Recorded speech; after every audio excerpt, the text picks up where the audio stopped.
Tu sais, peut-être que le plus grand mensonge qu'on t'a vendu, c'est que tu dois être fort tout le temps. Et si en fait, notre faiblesse était notre plus beau cadeau?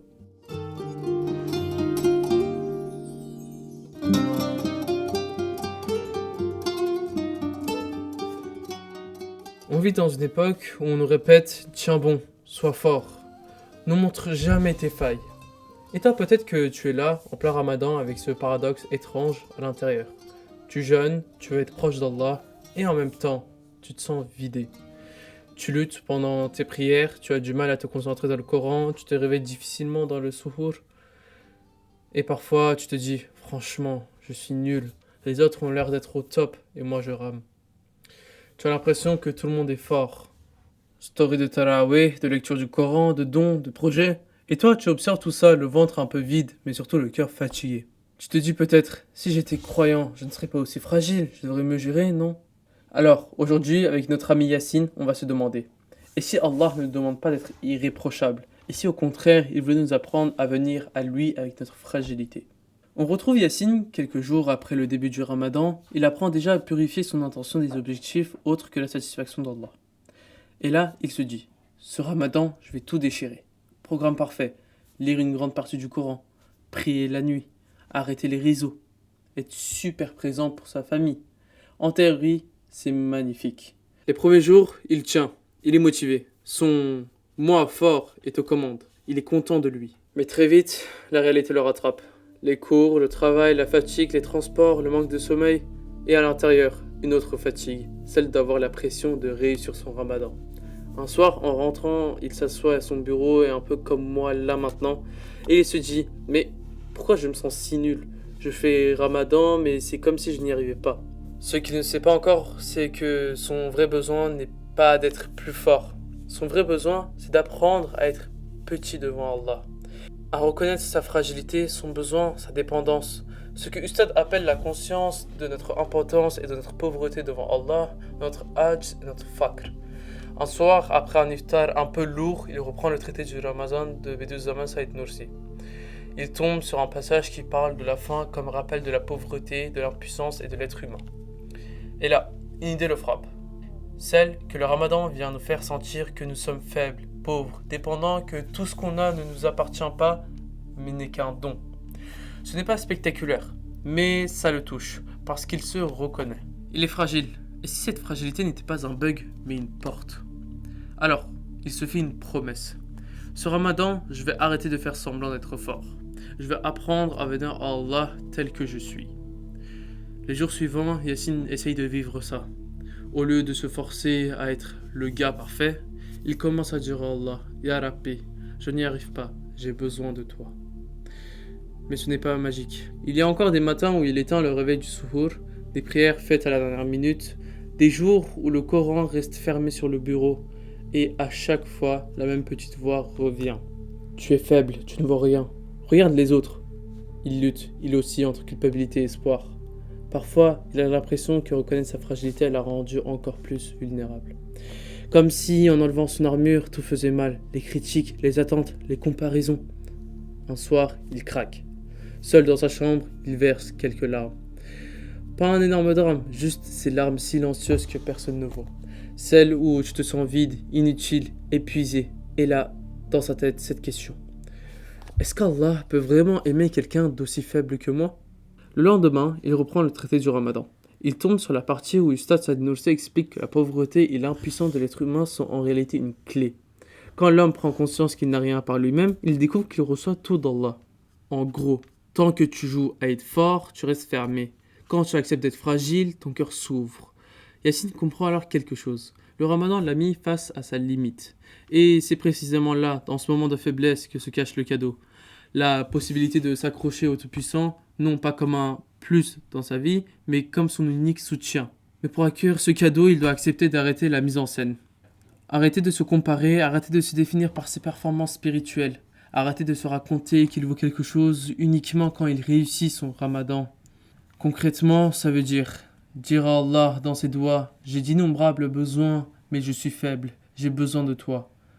Accepter d'avoir besoin d'aide quand il n'y arrive pas. Accepter que certains jours seront moins parfaits, mais qu'Allah regarde le cœur, pas juste le planning. Ce n'est pas confortable. Son ego n'aime pas ça, mais petit à petit, quelque chose se détend en lui. Les jours passent. Toujours la même chambre, les mêmes cours, les mêmes responsabilités. Rien n'a changé à l'extérieur. Mais à l'intérieur, une nuance nouvelle apparaît. Quand il est fatigué, au lieu de se dire « je suis nul », il commence à se dire « Ya Rabbi, ma fatigue c'est tout ce que j'ai aujourd'hui. Aide-moi car sans ton aide, je ne m'en sortirai pas ». Quand il se sent fragile, il ne se cache plus de son créateur. Il vient avec sa fragilité, il la met devant lui. Il comprend un peu mieux ce que disait Ustad, que notre impotence et notre pauvreté sont des invitations à la miséricorde. Et là, tu vois le vrai changement. Yassine n'est pas devenu un super-héros du Ramadan. Il a juste appris à être vrai. Son rapport à Allah n'est plus basé sur « je mérite ton amour parce que j'ai tout bien fait », mais plutôt « j'ai besoin de ton amour parce que je n'y arriverai pas sans toi ». Et ça change tout. Sa manière de gérer la pression, de vivre ses échecs, de ressentir sa faiblesse, tout est différent. Sa fragilité n'est plus un ennemi à cacher mais un lieu de rencontre avec la puissance divine. Peut-être que toi aussi en ce Ramadan, notre Créateur est en train de t'apprendre ça. Que tu n'as pas besoin d'être parfait pour être aimé. Tu as juste besoin d'être toi-même, avec tes faiblesses, tes échecs, tes doutes, tes peurs, mais aussi avec ta volonté et ton effort. Quoi de mieux que les invocations pour confier ses craintes les plus enfouies. Continue le Diyochen à partir de la 6e invocation.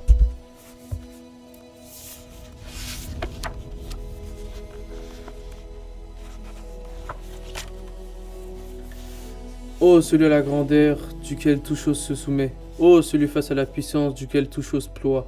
Ô celui face à la gloire, duquel toute chose s'incline et obéit. Ô celui dont la prestance fait ployer toutes choses. Ô celui dont l'empire fait fléchir toutes choses. Ô celui à qui toute chose s'asservit par crainte de lui. Ô celui devant qui les montagnes s'effritent par crainte de sa majesté absolue. Ô celui dont l'ordre seul permet aux cieux de rester en place. Ô celui dont la permission permet à la terre de rester stable. Ô notre Seigneur, maître de la souveraineté, dont les sujets sont à l'abri de toute agression. Gloire à toi, ô Seigneur, pas d'autre divinité que toi, nous implorons ton secours, protège-nous de l'enfer. Quand tu écoutes ces invocations, tu remarques quelque chose. Elles parlent de protection, de miséricorde, de refuge. Elles répètent encore et encore qu'Allah est celui qui protège, qui guérit, qui suffit, qui répond. C'est puissant parce qu'au lieu de te dire je dois être fort, tu entends c'est lui qui est fort. Toi, tu peux être celui qui se réfugie.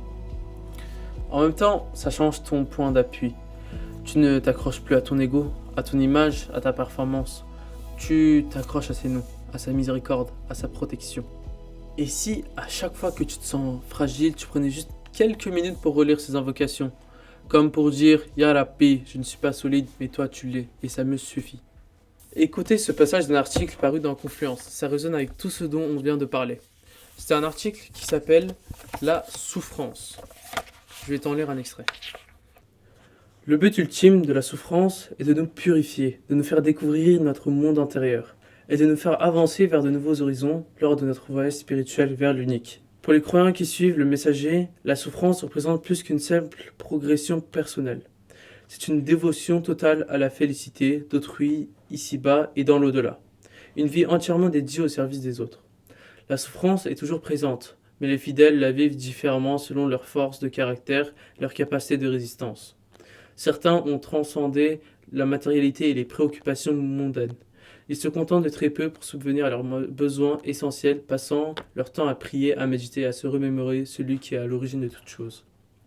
Les heures passent, les semaines se succèdent, la faim, la soif et d'autres épreuves persistent, sans aucun signe de fin.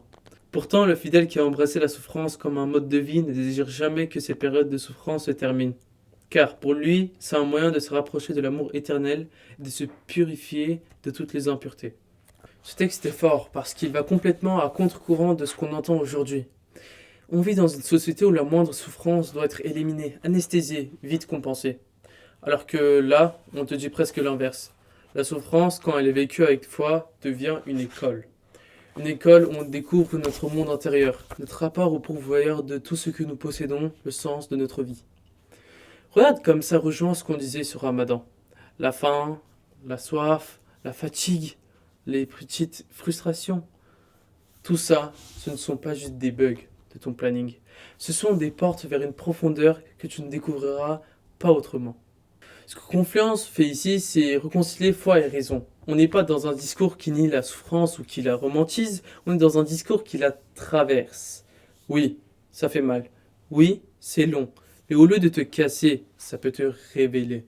Et toi, dans ta réalité de Ramadan, ça veut dire quoi? Que tes moments de fragilité, de baisse de forme, de découragement peuvent devenir des rendez-vous avec Allah si tu les vis en conscience. Tu n'es pas obligé d'aimer la souffrance, mais tu peux choisir de ne pas la laisser vide. Tu peux la remplir de sens, de doigts, de sincérité, et là, elle devient ce fameux cadeau caché. Alors on a commencé cette vidéo avec un malaise, ce sentiment d'être trop fragile pour être un bon croyant. On a suivi Yassine qui a découvert que sa faiblesse n'était pas une honte, mais une porte. Une porte vers un rapport plus vrai avec Allah. On a écouté les invocations du Jawshan qui nous rappellent qui est le protecteur, le suffisant, le miséricordieux.